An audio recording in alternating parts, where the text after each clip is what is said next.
राहु की माता और आपकी दासी सिम्हिका का प्रणाम स्वीकार करे लंकेश।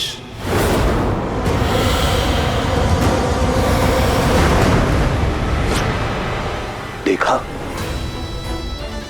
रावण की शक्ति, रावण की लंका को, जहां ईश्वर भी पग धरने से पहले मेरी अनुमति लेते हैं।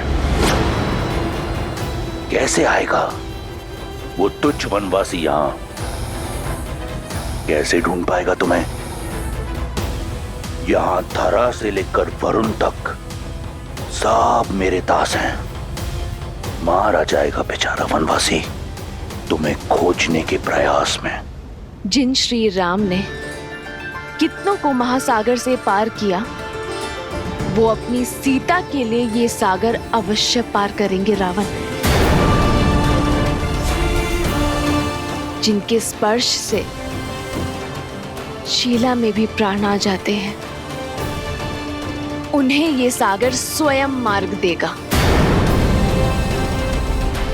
सीता का विश्वास देख मेरे हृदय में आशा जगती है, किंतु उसकी पीड़ा से मन भर आता है महादेव। इतने जटिल सुरक्षा घेरे को भेद कर कैसे बचा पाएंगे राम सीता को? धरा से लेके सागर तक उसके दास हैं। सुरसा सिम्हिका जैसे न जाने कितने मायावी उसके आगे नतमस्तक है। ऐसे में लंका में प्रवेश कर पाना मुझे असंभव प्रतीत होता है। देवी, पाप और अधर्म का सागर कितना भी अपार, कितना भी गहरा क्यों ना हो, पुण्य और सत्य का एक तिनका भी उसे पार करने में सक्षम होता है। देवी सीता के प्रेम और विश्वास की डोर के कारण श्री राम भी इस दुर्गम सागर को पार करने का कोई ना कोई मार्ग अवश्य खोज लेंगे। श्री रामचंद्र कृपालु भजु मन हरण भव भय दारुणम। नव कंज लोचन कंज मुख कर कंज पद कंजारुणम। सिया राम, सिया राम, सिया राम, सिया राम। आदर्श और मर्यादा की है ये कथा महापावनम। काट मद श्री से मिला दे श्रीमद रामायणम, श्रीमद रामायणम। सिया राम, सिया राम, सिया राम, सिया राम।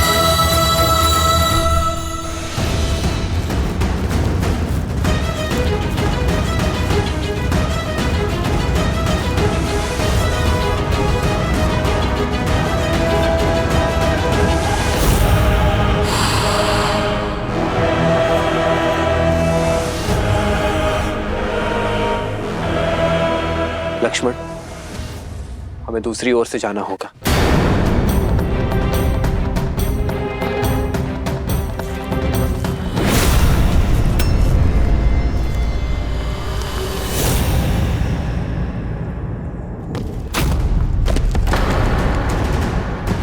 लक्ष्मण, भैया सावधान।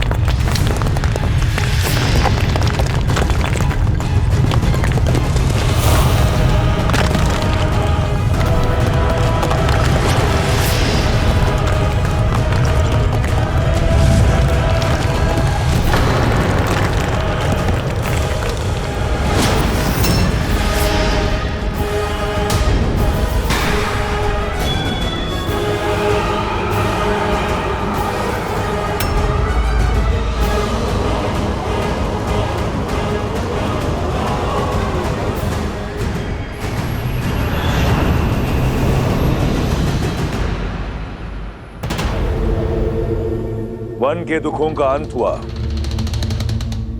स्वर्ण लंका तुम्हें अनंत सुख और स्वागत देने को तत्पर है।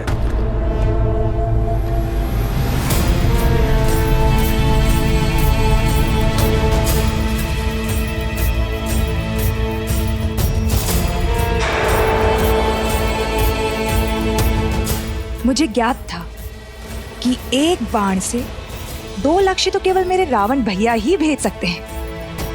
मेरे और मेरे पुत्र के प्रतिशोध के साथ साथ उन्होंने अपना प्रतिकार भी ले लिया।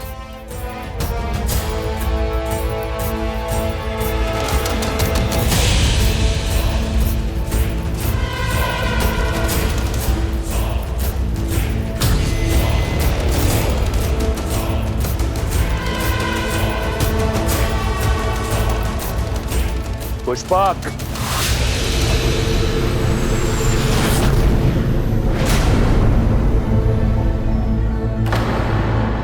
लंकेश कहाँ जा रहे हैं?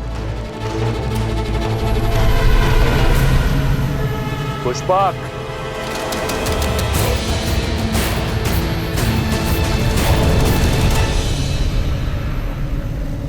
श्री राम।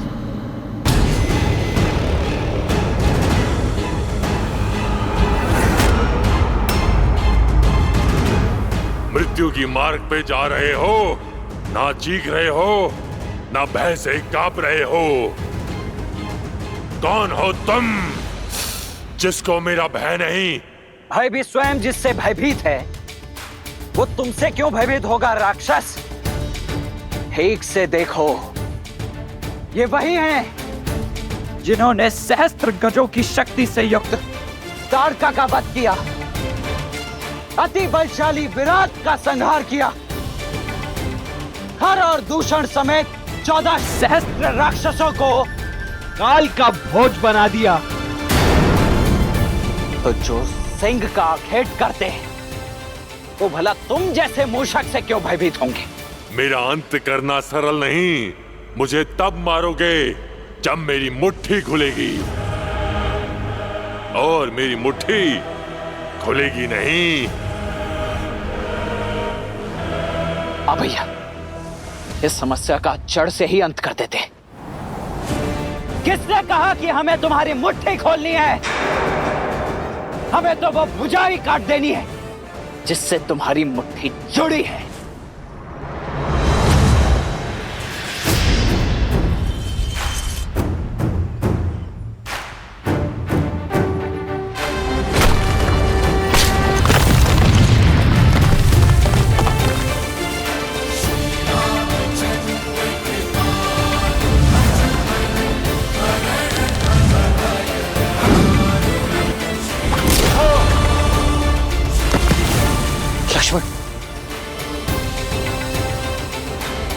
हे राम, हे लक्ष्मण, आपके इन तीरों से मुझे मुक्ति नहीं मिलेगी। मेरे मोक्ष का मार्ग केवल मेरे अग्नि संस्कार है। तभी मुझे इस नारकीय जीवन से मुक्ति मिलेगी, और तभी मैं आपको देवी सीता तक पहुंचने का मार्ग दिखा पाऊंगा। सीते भैया, माया भी है ये, अवश्य छल कर रहा है। अंत कर देते हैं इसका। रुको लक्ष्मण, ये सीता को जानता है। तुम्हें कैसे ज्ञात है कि हम सीता को खोज रहे हैं? और कैसे जानते हो कि वो कहाँ है? मेरा ये शरीर भले ही राक्षसीय हो, लेकिन मैं अंदर से गंधर्व हूँ। मेरा नाम धानु था। मैं बहुत ही शक्तिशाली था, और उसी शक्ति के मद में चूर होकर भयावह रूप लेकर ऋषि मुनियों को अलंकित करता रहा।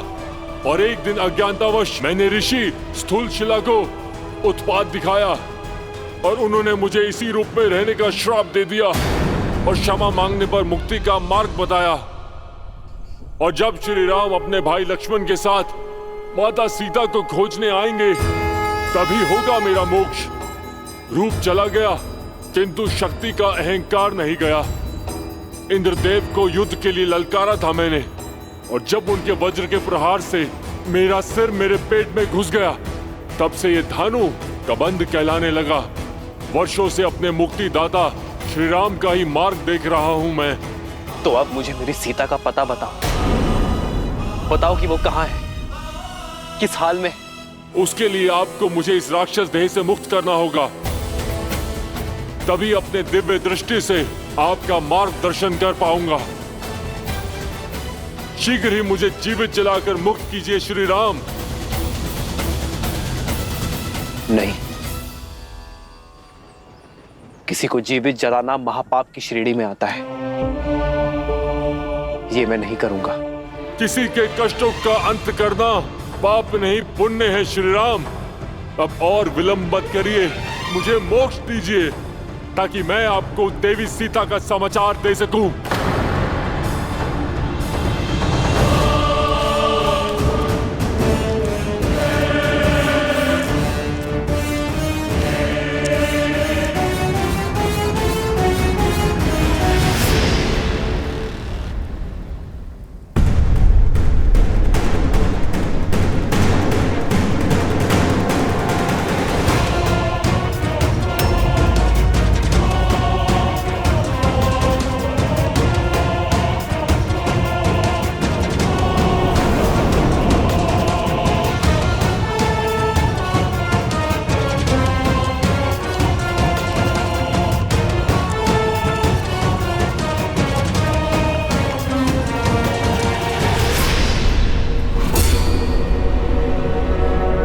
यह अशोक वाटिका है सीता।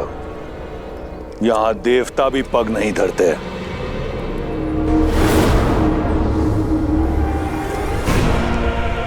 यही सोच रही हो ना कि लंका का भव्य महल छोड़कर तुम्हें यहां इस वाटिका में क्यों लाया हूं? आओ तुम्हें उत्तर दिखाता हूं।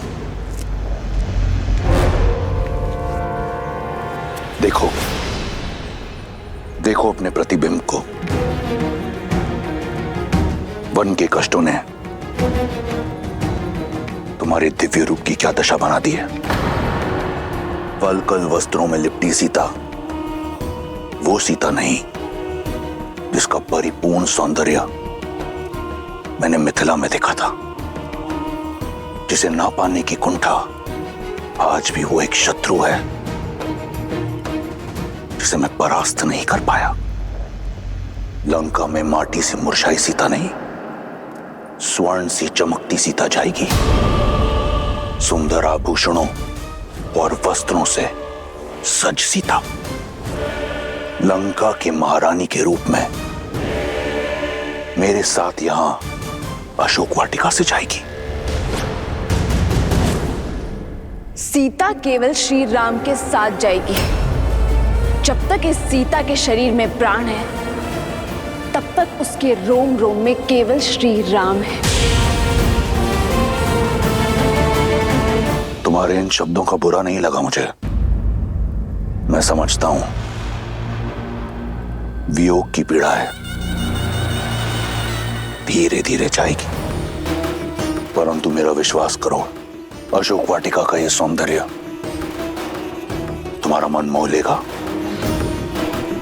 और एक बार तुम लंका के रंग में रंग लो तो फिर ये प्राण भी मेरे और रोम रोम भी मेरा।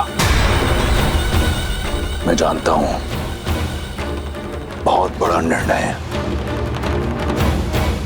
इसलिए कुछ पल के लिए तुम्हें एकांत देता हूं। आज रात हमारा रक्ष विवाह होगा। या तो तुम मेरी इच्छा के आगे झुक जाना, अन्यथा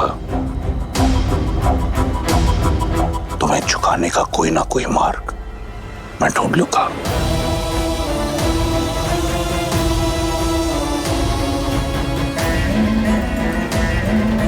लंकेश को प्रसन्न करने का दायित्व अब तुम्हारा है। त्रिजटा से कहो शीघ्र अतिशीघ्र सीता को सज्ज करे।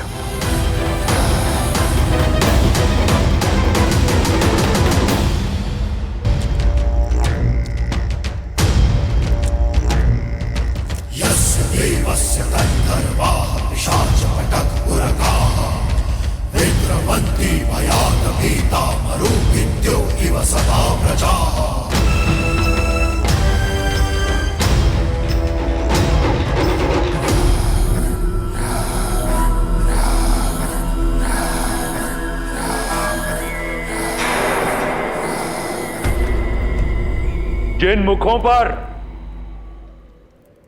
राक्षस विजय का अभिमान होना चाहिए, उन पर प्रश्न चिन्ह का प्रतिबिंब क्यों दिख रहा है मुझे?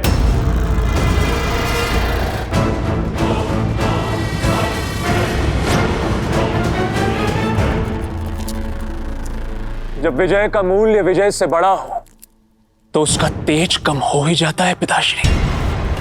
किंतु यदि आपकी इच्छा वास्तविक विजय प्राप्त करने की है तो मुझे आज्ञा दीजिए, मैं राम और उसके भाई लक्ष्मण को अपने शौर्य से परास्त करके यहां आपके समक्ष बंदी बनाकर लाता हूं, आपके चरणों में गिराकर उनसे उनके प्राणों की भिक्षा मंगवाता हूं।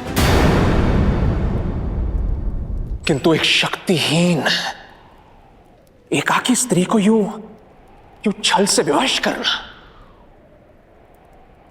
यह विजय नहीं है पिताश्री, कदापि नहीं। और जिस विजय में शौर्य की गरिमा ना हो वो विजय आपको शोभा नहीं देती। मेघनाद, मुझे युद्ध ज्ञान मत दो। साम, दाम, दंड, सभी ज्ञानों का ज्ञाता हूं मैं। तुम्हारे जन्म की किलकारी से बहुत पहले रावण की विजय का डंका बजता आया है। इस राक्षस साम्राज्य को स्थापित करने के लिए न जाने कितने युद्ध लड़े हैं मैंने, परंतु सारे युद्ध भूमि में नहीं लड़े जाते। सीता का हरण एक युक्ति है, एक रणनीति है जो तुम्हारे आयु और अनुभव से बहुत परे है। इसलिए मौन रहो। सीता लंका के योग्य है, चाहे वरण से चाहे हरण से।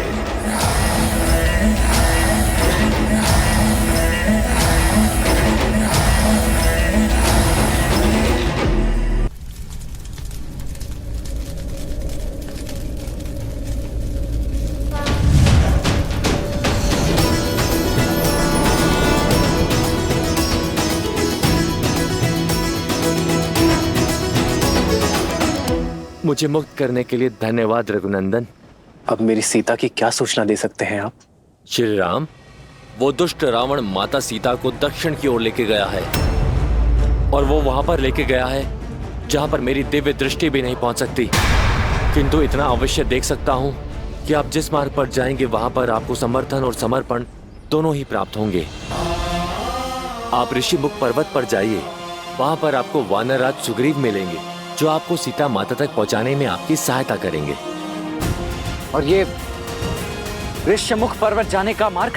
आप पंपा सरोवर की ओर जाइए, वहां ऋषि मतंग का आश्रम आएगा। वहां महातपस्विनी शबरी वर्षों से आपकी प्रतीक्षा कर रही हैं।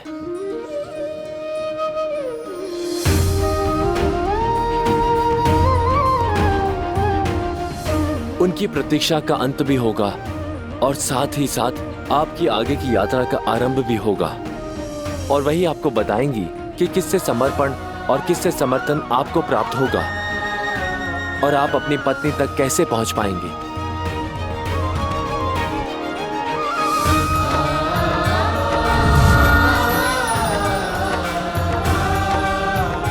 लक्ष्मण, हमें शीघ्र अतिशीघ्र माता शबरी तक पहुंचना होगा। जी भैया।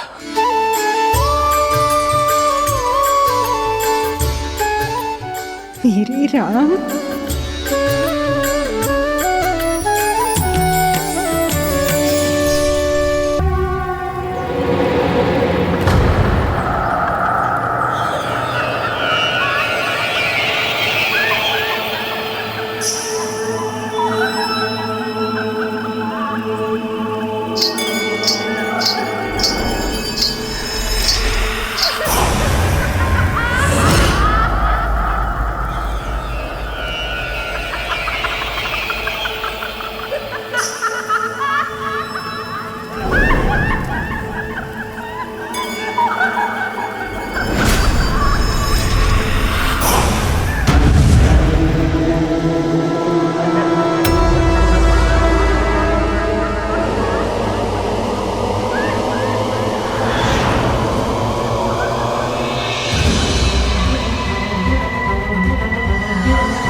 श्री रामचंद्र कृपालु भजु मन हरण भव भय दारुणम नव कंज लोचन कंज मुख कर कंज पद कंजारुणम सिया राम सिया राम सिया राम सिया राम। आदर्श और मर्यादा की है ये कथा महापावनम काट मद श्री से मिला दे श्रीमद रामायणम श्रीमद रामायणम सिया राम सिया राम सिया राम सिया राम।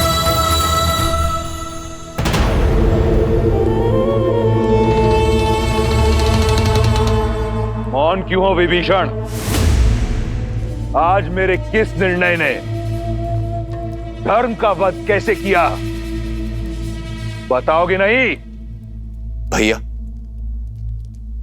सत्य कहूं तो आपका एक कर्म भी अधर्म है और कर्म का कारण भी। भैया, सब कुछ तो है आपके पास, शक्ति, सुख, समृद्धि, मेघनाथ जैसा आज्ञाकारी पुत्र, पतिव्रता पत्नी। भूमिका मत बांधो, सीधा सीधा विषय पर आओ।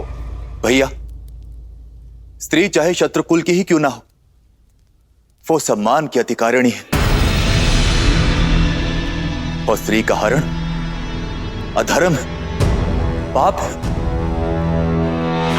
भैया, आप देवी सीता को लंका में लेकर नहीं आए, बल्कि विनाश का बीज बोया है आपने अशोक वाटिका में।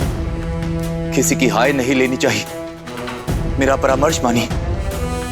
प्रश्न समूचे राक्षस साम्राज्य का है।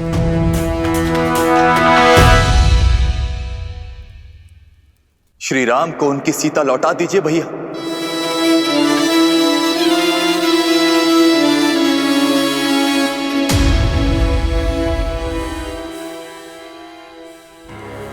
क्या आप सबका भी यही विचार है?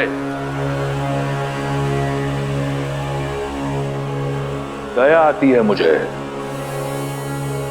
कि राक्षसों की सोच इतनी छोटी है। विभीषण, तुमने सबसे अधिक समय मेरे साथ बिताया है, परंतु फिर भी तुम मुझे समझ नहीं पाए।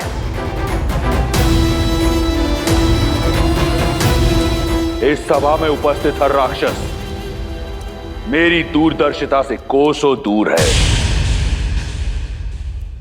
धर्म अधर्म के द्वंद्व में ये भी भूल गए कि रावण जो करता है एक उद्देश्य से करता है, और उद्देश्य है वयम राक्षसम, राक्षसों को सर्वश्रेष्ठ बनाना। सीता कोई साधारण स्त्री नहीं, राजा जनक की पुत्री है, एक मनुष्य है। 14 लोकों पर हमारा आधिपत्य है। देवता, असुर, राक्षस, यक्ष, गंधर्व, किन्नर, पशु, पक्षी, नाग, कीट, भूत, पिशाच, वेताल, सब पर हमारा आधिपत्य है।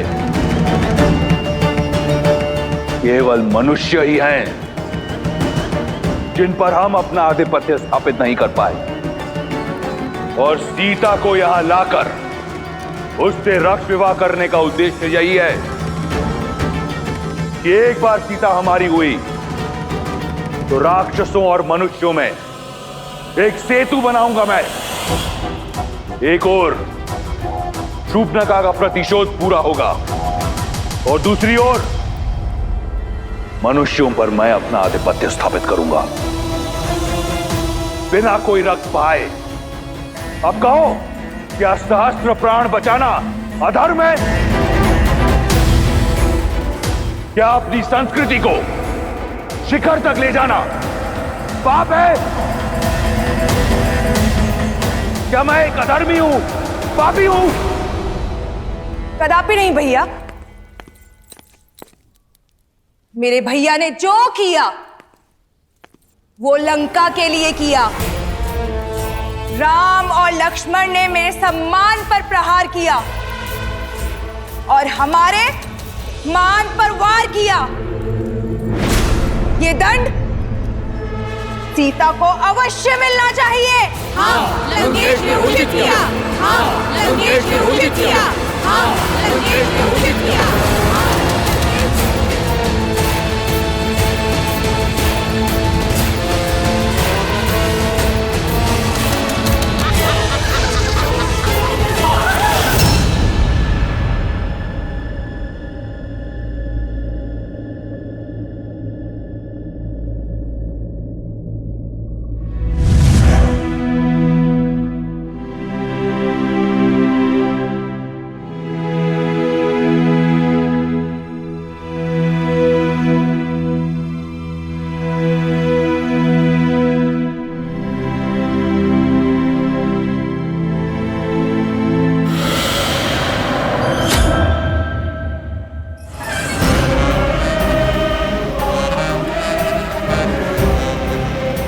डरो मत,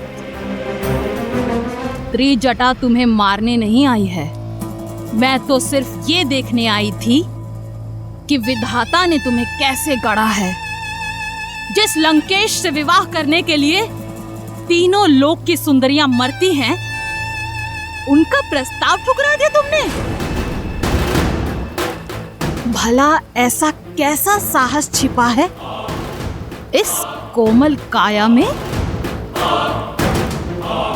अब मैं तुझे बताऊं मेरे अंदर क्या छिपा है। एक नरभक्षी।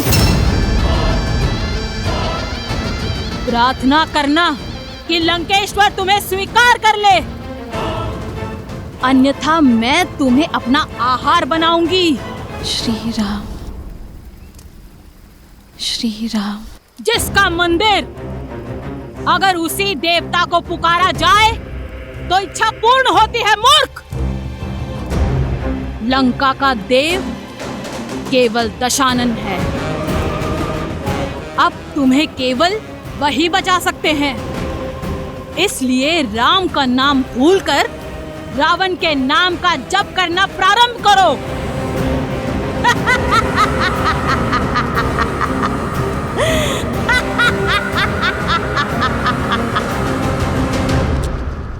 अगली बार मेरे धर्म पर प्रश्न उठाने से पूर्व जान लेना कि मेरा उद्देश्य क्या है, अन्यथा मैं भूल जाऊंगा कि तुम मेरे भाई हो।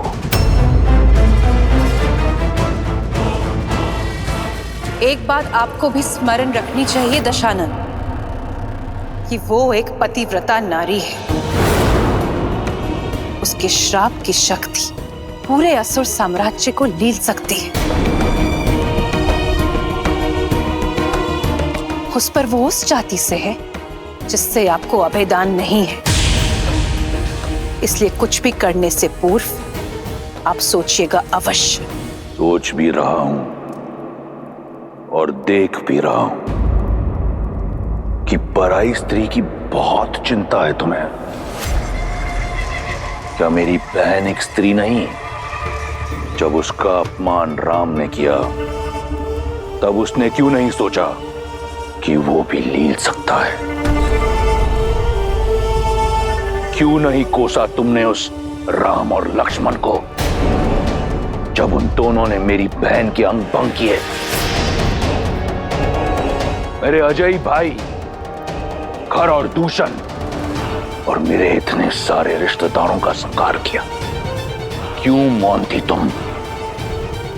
उस राम ने रावण की बहन पर नहीं, राक्षसों की आन पर प्रहार किया है और उसका दंड उन्हें भोगना होगा।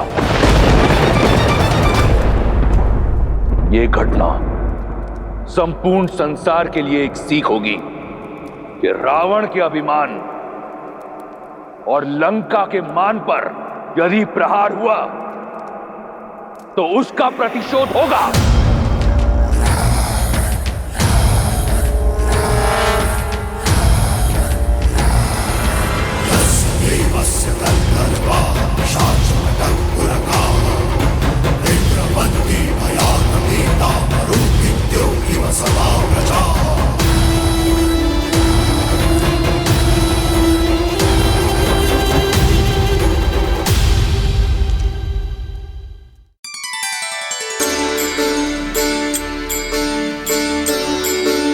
राम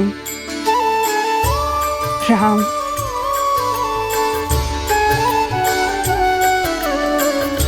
राम। भज मन राम नाम सुखदाई, भज मन राम नाम सुखदाई।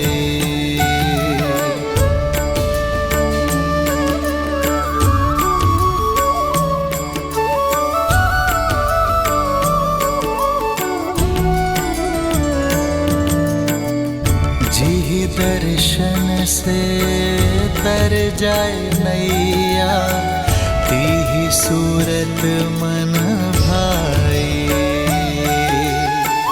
वही रघुवर की बन के मैया, चख चख बेर खबाई, चख चख बेर खबाई। भजु मन राम नाम सुखदाई, भजु मन राम नाम सुखदाई। राम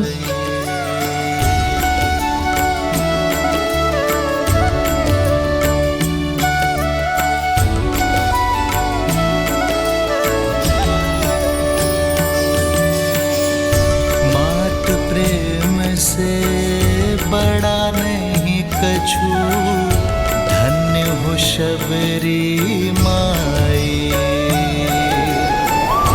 राम नाम जो कोई सेवत, सदा रहत सुखदाई। भजु मन राम नाम सुखदाई।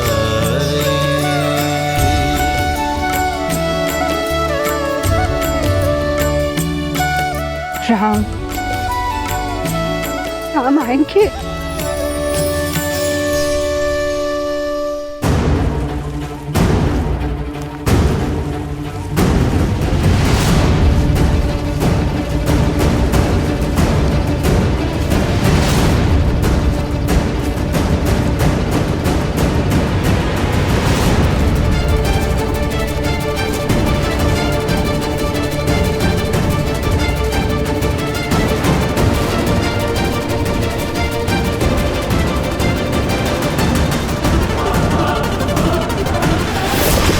लक्ष्मण!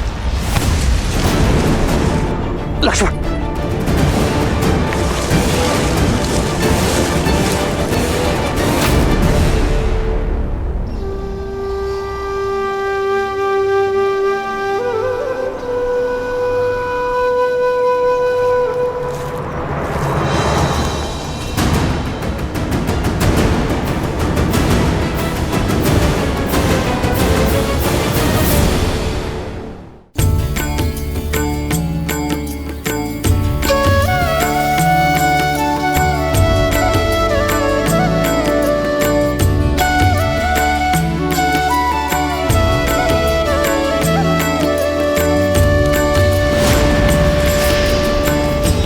ये क्या? ये तो मैंने मेरे राम के लिए बिछाए थे। कौन है ये वनवासी जो वन मार्ग में पुष्प बिछाए बैठी है? मति भंग हो गई है इसकी। वर्षों से किसी राम की राह में पल के बिछाए प्रतीक्षा करते करते बुढ़ी हो गई है। प्रतिदिन आंगन सजाती है, पुष्प बिछाती रहती है और बुद्ध बुदाती रहती है किसी राम का नाम। कोई नहीं आएगा बुढ़ी माँ, अपने भगवान को याद करो और मुक्ति पालो। मेरे राम आएंगे, देखना। राम, मेरे राम आएंगे।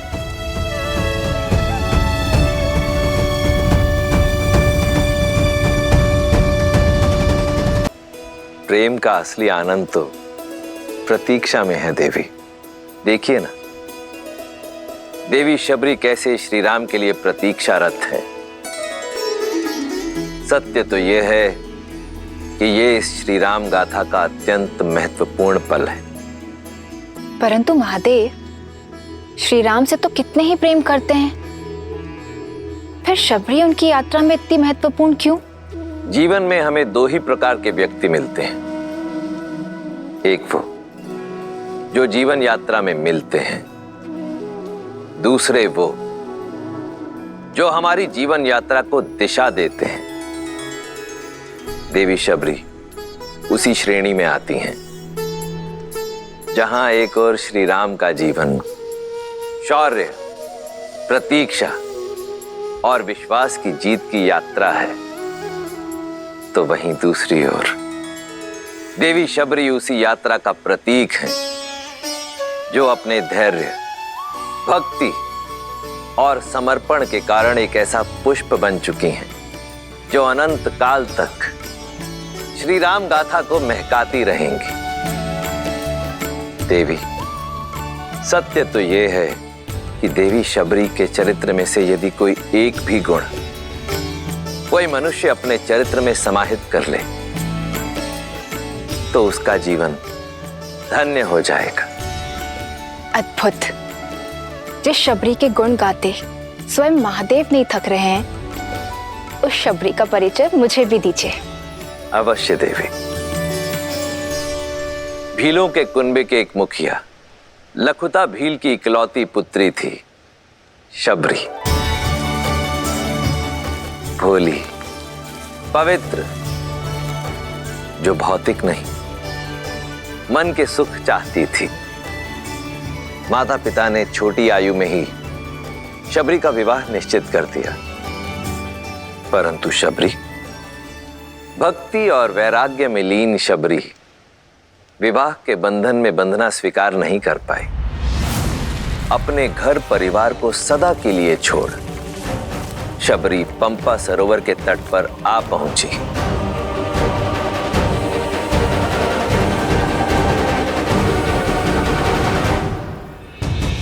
जहां नियति ने उनकी भेंट महान ऋषि मतंग से करवाई। शबरी उनका मार्गदर्शन चाहती थी। मतंग के शिष्य और सहयोगियों ने शबरी के कुल के कारण उसका विरोध किया, पर मतंग ऋषि ने उसके मन की पवित्रता को भांपा और शबरी को अपनी शिष्या स्वीकार किया।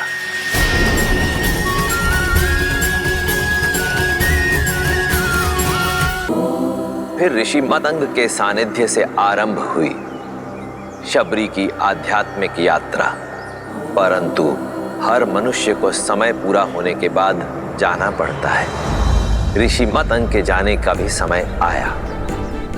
इस नश्वर देह का इस संसार में समय पूरा हुआ शबरी। इंद्रदेव मुझे ब्रह्मलोक ले जाने के लिए आए हैं। तुम्हारी सेवा और समर्पण से मैं प्रसन्न हूं। मैं तुम्हें ब्रह्म विद्या सिखाकर अपने साथ ब्रह्मलोक ले जाना चाहता हूं। आचार्य, आपने मुझे इस योग्य समझा। मैं धन्य हुई, किंतु मुझे खेद है कि मैं आपका यह प्रस्ताव स्वीकार नहीं कर सकती। गुरु की भेंट को ठुकराने का कारण? आचार्य, ये मेरा सौभाग्य था कि मुझे आपका आशीष मिला, किंतु मेरे जैसी ऐसी कई वनवासी स्त्रियां हैं जिन्हें ना तो ज्ञान का सानिध्य मिला, ना ही उसे अर्जित करने का कोई माध्यम, और मैं उनके लिए कुछ करना चाहती हूँ। यदि मुक्ति और मोक्ष ही ज्ञान उपलब्धि का माध्यम है, तो मुझे वो ज्ञान और मोक्ष का मार्ग दिखाए जो किसी जात पात, ज्ञान अज्ञान से परे उठकर किसी को मोक्ष दिला दे। आज अंतिम बार मेरा मार्गदर्शन कीजिए आचार्य। मुक्ति के लिए, भगवान को पाने के लिए भक्ति से सुगम कोई अन्य मार्ग नहीं है। यहीं पंपा सरोवर के तट पर कुटिया बनाओ। नारायण जब राम के नाम से मानव अवतार लेंगे, तब तुम्हें खोजते हुए स्वयं तुम्हारी कुटिया में पधारेंगे शबरी। उस दिन से लेकर प्रतिदिन शबरी पूरे धैर्य से अपने श्री राम की बाट जो रही है।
परमानंदा जय जय अविनाशी सब घटवासी व्यापक परमानंदा।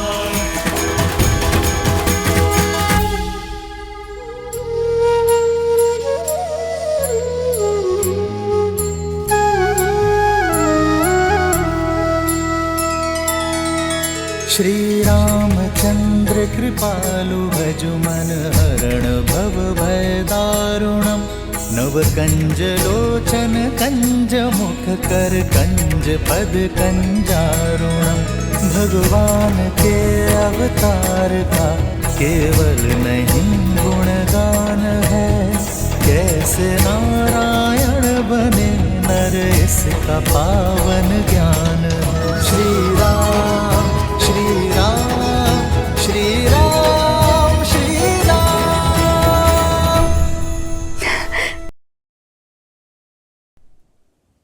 आज ऋषि मतंग की वाणी सत्य हो गई। मैं जानती थी आप अवश्य आएंगे मेरे जीवन का उद्धार करने के लिए। नहीं माता,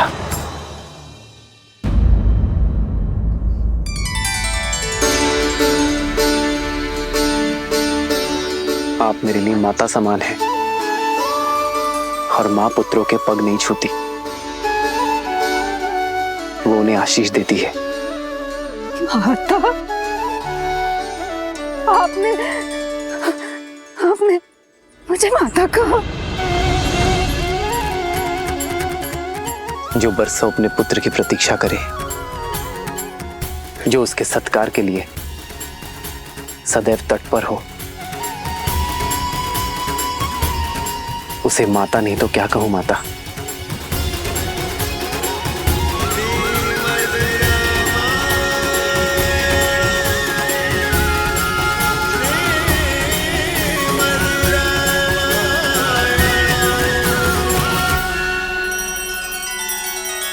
श्री रामचंद्र कृपालु भजु मन हरण भव भय दारुणम नव कंज लोचन कंज मुख कर कंज पद कंजारुणम। सिया राम सिया राम सिया राम सिया राम। आदर्श और मर्यादा की है ये कथा महापावनम, काट मद श्री से मिला दे श्रीमद् रामायणम श्रीमद् रामायणम। सिया राम सिया राम सिया राम सिया राम।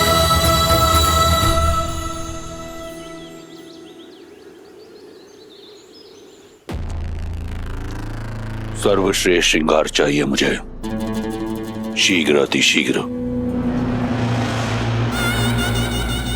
मैं सीता को अपना बनाने के लिए अति उत्सुक हूं।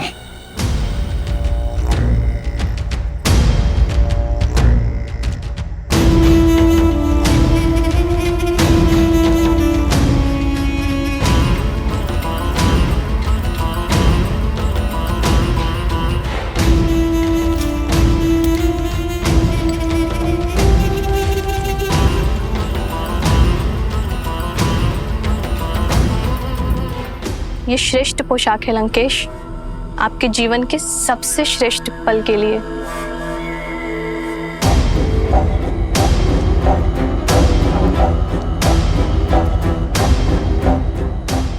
लंकेश्वर सज है अपनी बहन के प्रतिकार और अपनी परीक्षा के पुरस्कार दोनों के लिए।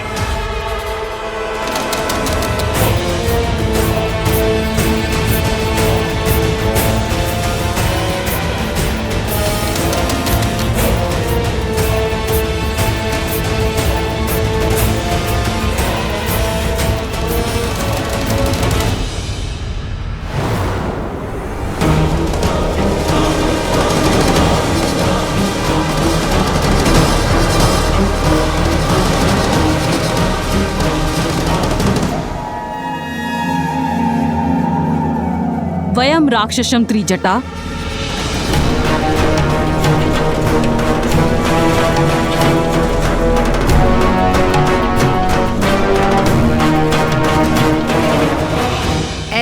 ही राक्षस जाति की रक्षा? मुझे तुम्हारा अभिवादन नहीं चाहिए, मुझे सीता की स्वीकृति चाहिए। मंडप सजा हुआ है, ये अभी तक सज्ज क्यों नहीं हुई है? मैंने बहुत प्रयास किया। अत्यंत हठी है ये, न भयभीत होती है और न प्रश्न का उत्तर देती है। एक चट्टान की तरह अटल है। रूपवती हो, कदाचित इसीलिए अब तक जीवित हो, अन्यथा लंकेश को प्रतीक्षा कराने का दंड मृत्यु होता है। चलो सज्ज हो जाओ। एक पतिव्रता केवल अपने पति के नाम के वस्त्र पहनती है। मेरा श्रृंगार, मेरा आभूषण, मेरे राम का प्रेम है। स्वर्ण लंका की महारानी बनने का स्वर्णिम अवसर मिल रहा है, मूर्ख। जिसे तुम स्वर्णिम अवसर कह रही हो, वो मेरे लिए दुर्भाग्य का निमंत्रण है। कह दो अपने लंकेश से, जिस सीता को वो पाना चाहते हैं वो केवल श्री राम की है। मूर्ख स्त्री, तू बातों से नहीं बल से ही मानेगी।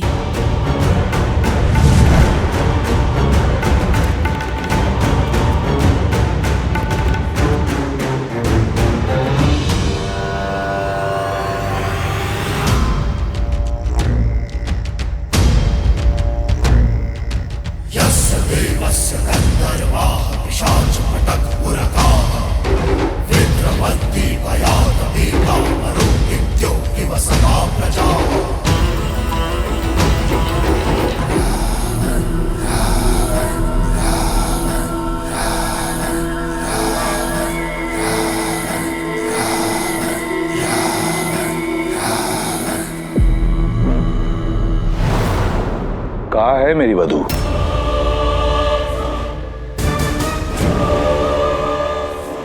एक महामंत्री का मौन राजा और राज्य दोनों के लिए पतन का कारण होता है।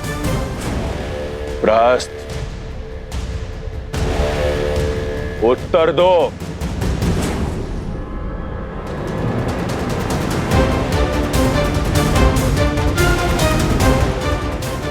प्रहस्त, मेरे प्रतिशोध का पारितोष सीता कहां है? जी वो आती ही होगी भैया। त्रिजटा और एक जटा को मैंने भेजा है उसे लेने के लिए। महाराज, महाराज, महाराज, महाराज, महाराज, महाराज, महाराज, देखिए महाराज, देखिए क्या हुआ।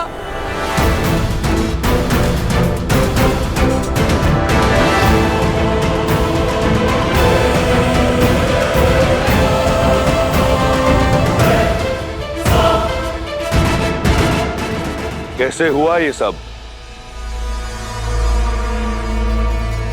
मैं नहीं जाऊंगी। मैं केवल श्री राम की हूं। अनर्थ मत करो। दया लंकापति नहीं करेंगे। यदि विलंब हुआ तो प्रतीक्षा उन्हें क्रोध दिलाती है। शीघ्र सज्ज हो जाओ। देखो, मंडप तो तुम्हें ले जाना ही है। स्वेच्छा से चलो तो पीड़ा कम होगी, अन्यथा राक्षसों को घसीटने का अभ्यास बहुत है।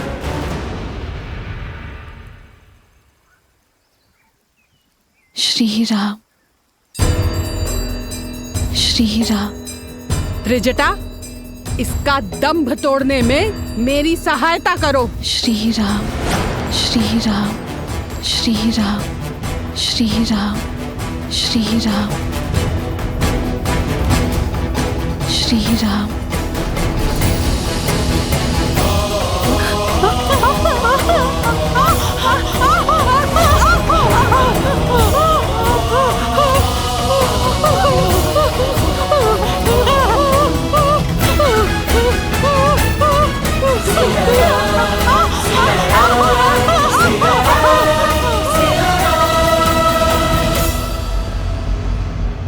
महाराज, बलपूर्वक उसे घसीट के लाने का प्रयास कर रहे थे हम। उसके स्पर्श मात्र से ही हमारे हाथ। एक क्षण।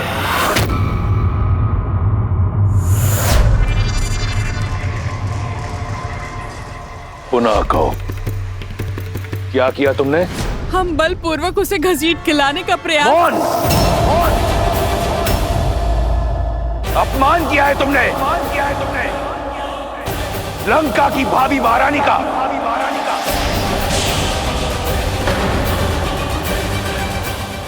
स्मरण रहे,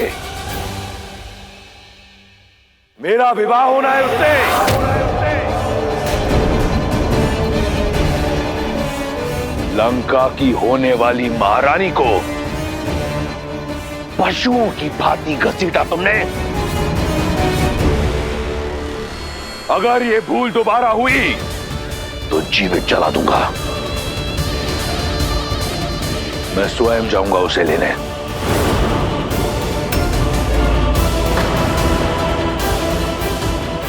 ये एक वर का कर्तव्य भी है और धर्म भी। सावधान लंकेश। बुद्धिमान व्यक्ति संकटों को पहचान कर भविष्य का निर्णय लेता है। एक पतिव्रता स्त्री की पवित्रता को मत ललकारिए।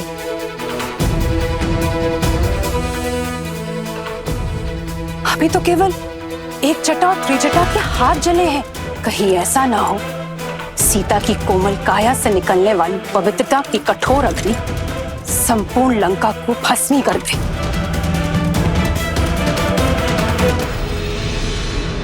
अभी भी समय है, सीता लौटा दीजिए राम को।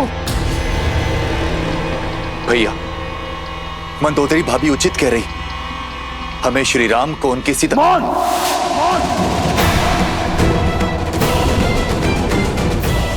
परामर्श नहीं मांगा मैंने, अपना भविष्य स्वयं इन्हीं हाथों से लिखा है मैंने। प्रहार से, प्रयास से, आज शनि मेरा दास है। लंका का काल कोठरी में बंद है।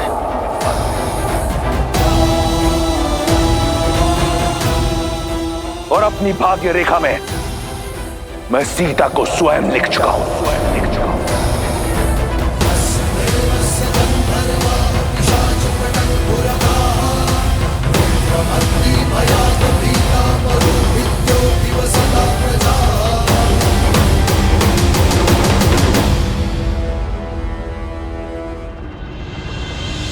खड़े क्यों है?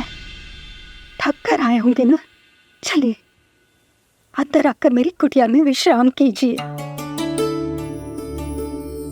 मेरी प्रतीक्षा का अंधकार आपके आगमन के दीपक से मिट जाएगा। आइए। अवश्य माता। आओ लक्ष्मी।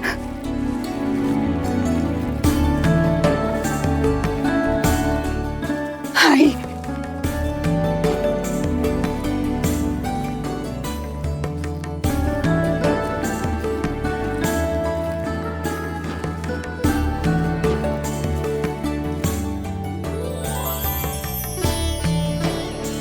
ऐसी रंगोली मैंने आज तक नहीं देखी माता।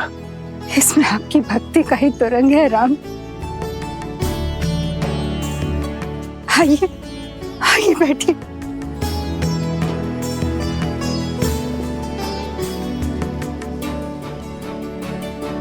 वर्षों से आपके आगमन की प्रतीक्षा करती रही। यदि सत्कार में कोई त्रुटि हो जाए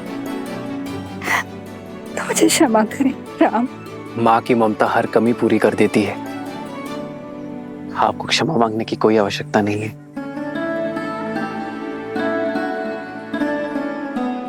आप दोनों थक गए होंगे ना, और भूख भी लगी होगी ना।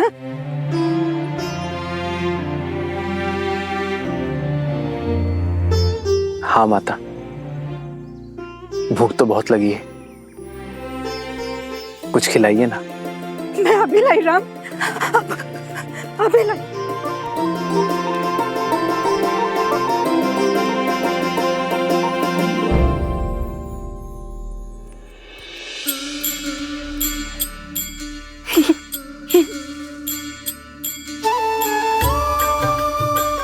ये खाइए राम, मैंने स्वयं एक एक बेर चक्कर देखा है। और ये बहुत मीठे हैं।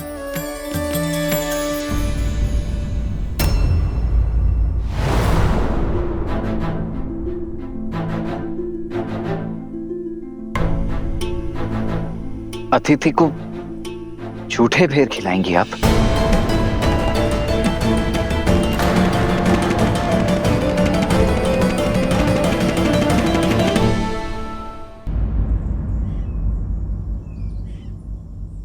वो सारे बेर मीठे नहीं होते ना, इसलिए स्वयं सारे बेर चख कर देख रही हूँ कि जो भी मीठे होंगे वही प्रभु राम को अर्पित करूंगी। और मैं वनवासी स्त्री हूँ, राजाओं के सत्कार का नियम नहीं जानती। कहीं कोई त्रुटि हो गई है, इसलिए नहीं खा रहे ना। ना खाने के पीछे का कारण कुछ और है। एक माता अपने शिशु की गुटी स्वयं चखती है कि कहीं वो कड़वी तो नहीं, और फिर मधु मिलाकर अपने शिशु को अपनी उंगली से चटाती है। एक मां दूध गर्म है या नहीं ये स्वयं चखती है और फिर अपने शिशु को पिलाती है। मां तो वो है जो अपने पुत्र के सुख के लिए विष को भी चख ले।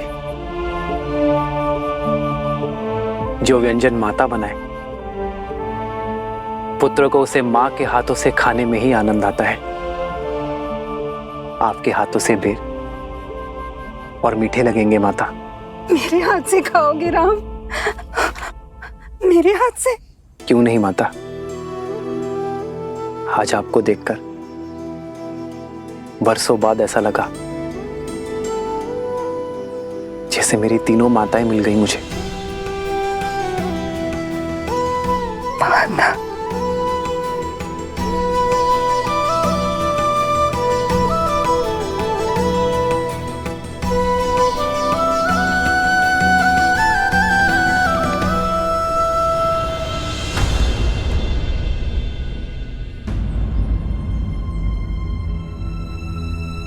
क्या हुआ माता,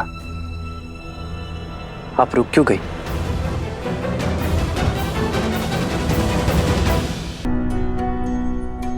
मैं एक साधारण सी वनवासी स्त्री हूँ और आप अयोध्या के राजकुमार। मैं आपको ये बेर कैसे खिला सकती हूँ? गुरुदेव मदन के आश्रम में मुझे ज्ञान तो मिला, किंतु अपने कुल के कारण स्वीकृति, और इसीलिए मुझे ऋषिमुख पर्वत छोड़ यहाँ आना पड़ा, एकाकी जीवन बिताना पड़ा। यदि आपको छुआ तो आप कहीं मलिन न हो जाए। एक माता तो अपने शिशु को काजल का टीका लगाती है लोगों की मलिन दृष्टि से बचाने के लिए। भला उस माता के छूने से पुत्र मलिन कैसे होगा? प्रेम तो पारस है जो मलिन को भी पवित्र बना दे। फिर यह महत्वपूर्ण नहीं कि कौन किस रूप में, किस घर में, किस कुल में जन्मा है। महत्व तो कर्मों का है माता। तो अपने ही पुत्र को अपने हाथों से खिलाने में कैसी झिझक माता? खिलाइए ना।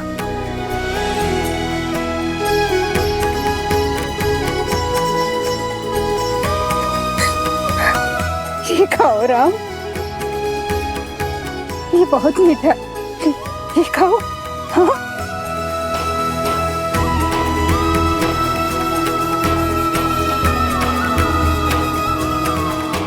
सच में माता,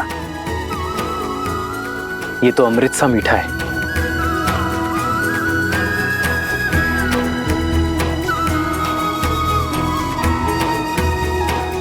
लो लक्ष्मण,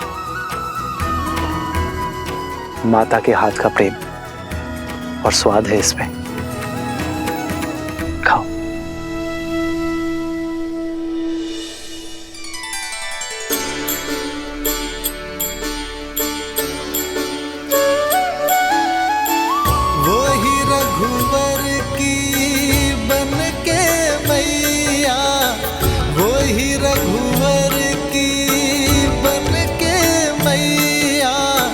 चख चख बेर खबाई, चख चख बेर खबाई, भज मन राम नाम सुखदाई। मेरी शंका का कारण बाली का असमित बल है, वो बाली जिसके नाम से तीनों लोग थर थर कांपते हैं। सहस्त्र बाहु को पराजित करने वाला, बड़े बड़े राक्षसों का नाश करने वाला है बाली। उससे युद्ध करने वाले की आदि शक्ति हर लेता है बाली। इस प्रकार वो अपने हर शत्रु से अधिक बलशाली। भला श्री राम और लक्ष्मण जैसे युवा योद्धा कैसे युद्ध कर पाएंगे उनसे? उनका सामना कैसे कर पाएंगे? मेरे भैया श्री राम के सामर्थ्य पर प्रश्न चिन्ह उठाने से पूर्व एक बार भी आपने नहीं सोचा कि उसके पश्चात आप मेरा सामना कैसे करेंगे? मेरे भैया राम ने आपकी ओर तो बिना किसी लोभ के मित्रता का हाथ बढ़ाया। उन्होंने तो संदेह नहीं किया आपके बल पर। मित्रता जैसे पवित्र संबंध की नींव यदि विश्वास पर न रखी जा सके तो उसका धराशायी होना निश्चित है। यदि मेरे भैया श्री राम ने कहा है कि बाली का वध करने में वो आपकी सहायता करेंगे, तो अब तो नियति भी उनके मार्ग का कांटा नहीं बन सकती है। क्षमा चाहता हूं लक्ष्मण, किंतु मेरी शंका व्यर्थ नहीं है। श्री राम मुझे बाली से द्वंद्व करने के लिए कह रहे हैं। मुझसे बहुत शक्तिशाली है वो, मैं उसे कभी हरा नहीं पाऊंगा। और यदि श्री राम बाली को मारने में असमर्थ रहे तो मैं मृत्यु को प्राप्त करूंगा और सदा के लिए बाली के पाश में बंधने का विष मेरी पत्नी को पीना होगा। और यही नहीं, मेरे अपनों का क्या होगा? जिनका जन्म ही संसार की पीड़ा हरने के लिए हुआ हो, उन मेरे भैया राम की उपस्थिति में ऐसा हो जाए ये संभव नहीं है वानरराज। लक्ष्मण,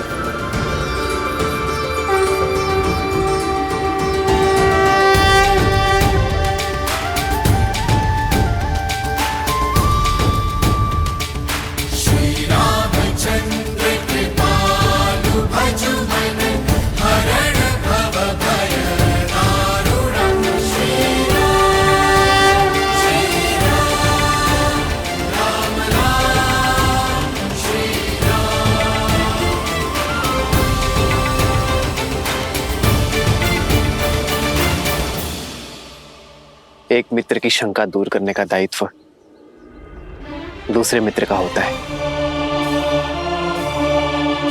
और शंका धमका कर नहीं, समझाकर दूर की जाती है।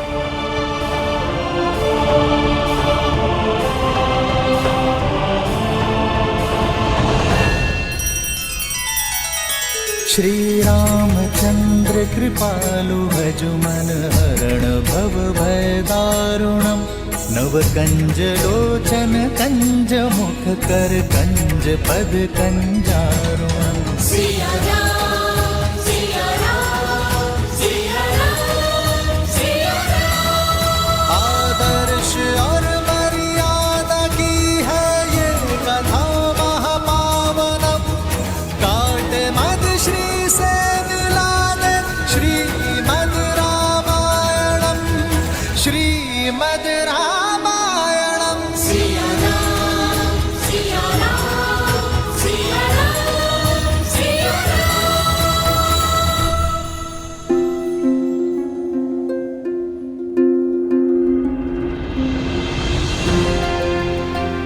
बताइए सुग्रीव, ऐसी कौन सी शंका है जो आपको कचोट रही है?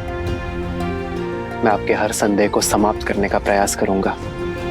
क्षमा करे श्री राम, किंतु मेरे संदेह की जड़ बाली की शक्ति है, उसका पराक्रम, उसका बल जिसकी कोई सीमा नहीं है।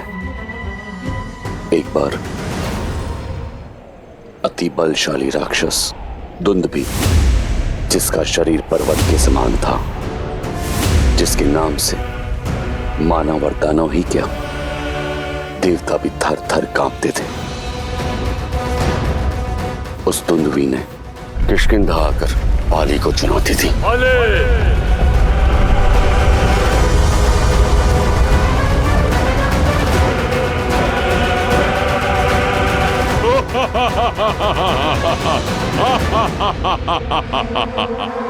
तो तू है बाली? तेरा यहाँ आना व्यर्थ हुआ। सुना था तू तो बहुत बड़ा बलशाली है, पर तुझे देख के लगता है तुझे युद्ध के लिए ललकारना ही मेरा अपमान है। आओ युद्ध करो। सत्य और मिथ्या दोनों का ही बोध हो जाएगा तुम्हें।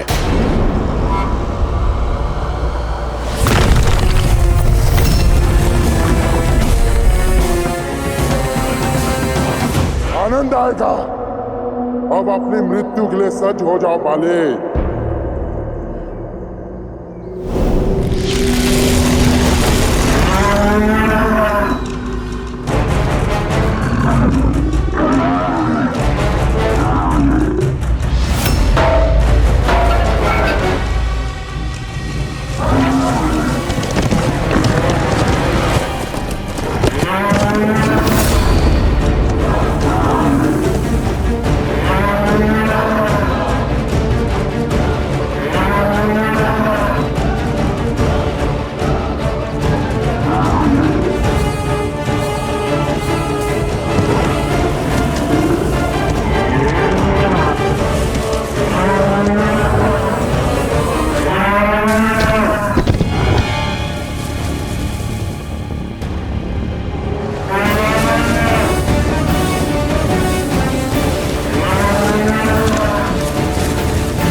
बाली के हाथों मारे गए महाकाय राक्षस दुंदुभी का कंकाल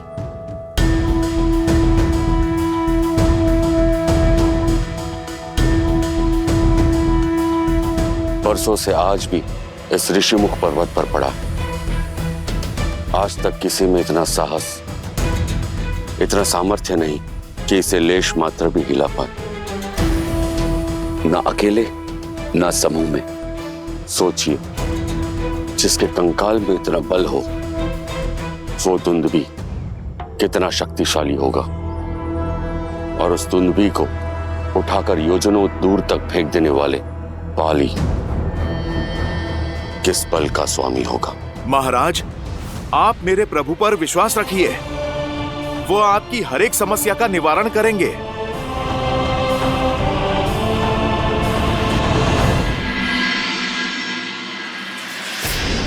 इतनी सिद्धि, इतनी शक्ति, इतना ज्ञान होने के बाद भी मेरे भाई ने इतना बड़ा धर्म किया। एक पतिव्रता पत्नी, एक पराक्रमी पुत्र, एक सुंदर राज्य होने के बाद भी किसी और की स्त्री पर कुदृष्टि डालने का अधर्म किया है मेरे भाई ने, और इस अपराध के लिए मैं क्षमा प्रार्थी हूं।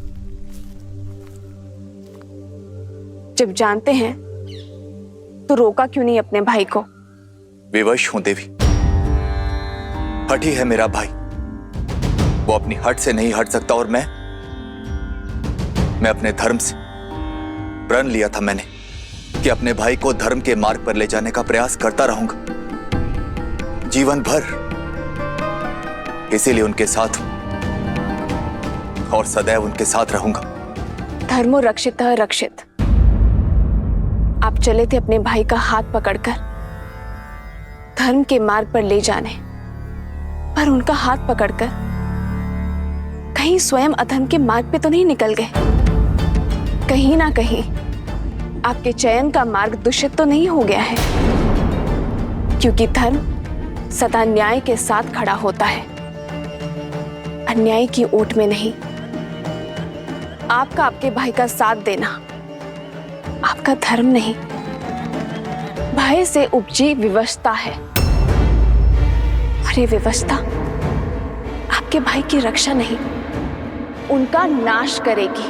देवी, मेरे हृदय में केवल सत्य का वास है। मैं जानता हूं कि मेरा भाई अधर्मी है, किंतु सत्य का हृदय में नहीं, आचरण में स्थान देना चाहिए। सत्य का निर्वाहन कर्म और वचन से होना चाहिए, जैसे मेरे श्री राम करते हैं। सत्य का बोध होते हुए भी अपने भाई के अन्याय का समर्थन कर रहे हैं आप, तो आप भी मेरे दोषी हुए ना। आपने क्षमा मांगी, मैं दे दूंगी, पर क्या आपका धर्म आपको क्षमा कर पाएगा?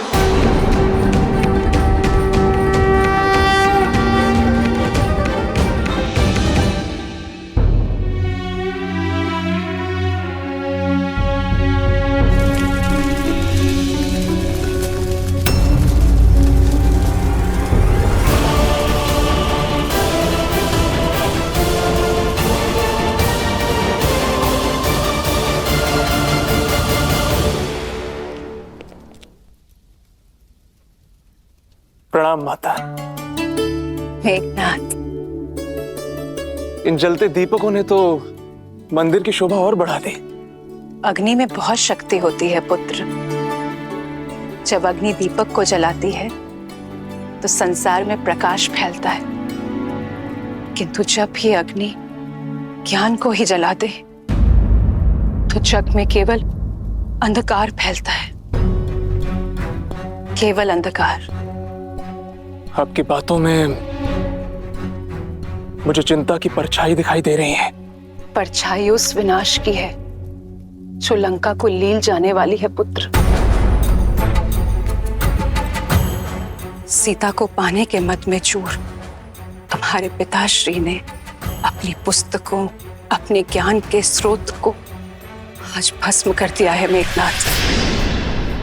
ज्ञान हर सभ्यता, हर साम्राज्य का आधार होता है, और ज्ञान का भस्म होना आने वाले अंधकार और अशुभ की चेतावनी है। माता, आप चिंता क्यों करती हैं? पिताश्री है ना, वो लंका पर कभी कोई आंच नहीं आने देंगे। सूर्य है वो, जिनके प्रकाश को कभी कोई चुनौती नहीं दे सकता। देर तक अगर सूर्य को देखते रहोगे ना पुत्र, तो कुछ और देखने के योग्य नहीं बचेंगी आपकी आंखें।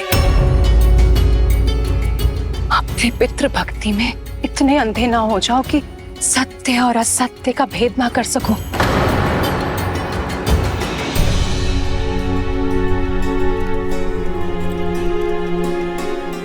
ये दीपक जलाओ मेघनाथ।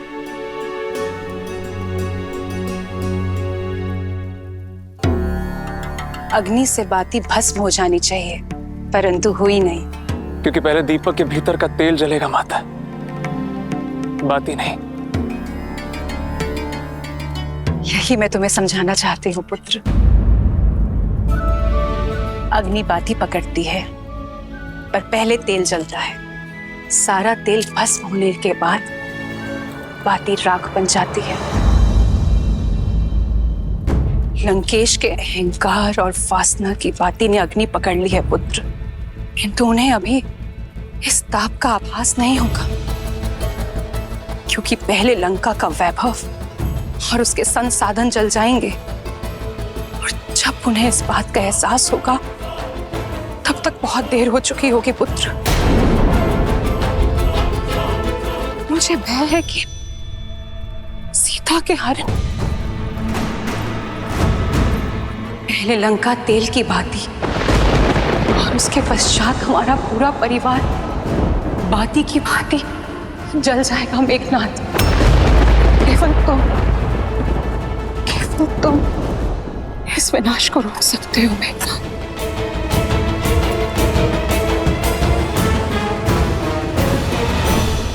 देखिए कैसी माया है। एक कंकाल तो धूमिल हो जाना चाहिए था, परंतु इतनी ऋतुओं के पश्चात भी ये ज्यों के त्यों पड़ा है।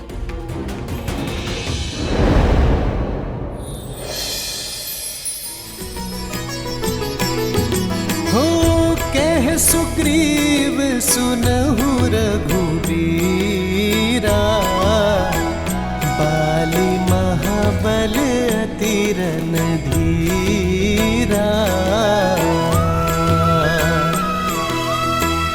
दुंदुभि अस्थिति ताल देख राये, बिनु प्रयास रघुनाथ ठाए।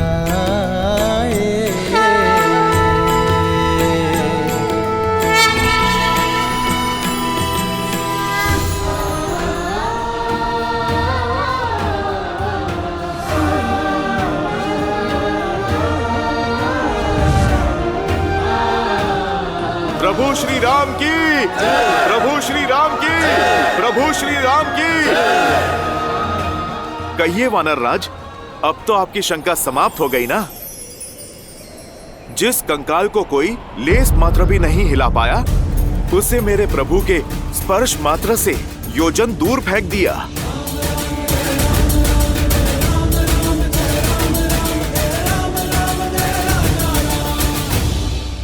प्रतीत होता है कि आपकी चिंता और भी बड़ी है मित्र। आपके बाहुबल का परिचय मुझे तो मिल गया, किंतु बाली के बल से आप अभी भी अपरिचित हैं। धनुर्विद्या में पारंगत है वो, इतना तीव्र है वो कि युद्ध भूमि में प्रतीत होता है जैसे बाली 10 दिशाओं से एक साथ प्रहार कर रहा है।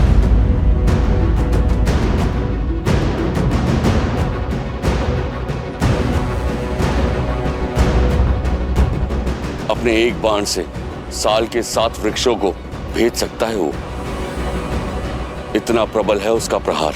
आपके संदेह तो समाप्त ही नहीं हो रहे हैं वानर राज। लक्ष्मण, बोलने दो वानर राज को। मित्रता में हर किसी को अपनी बात रखने का अधिकार होता है, और फिर संदेह की धरा पर मित्रता का वृक्ष कैसे फल सकता है लक्ष्मण?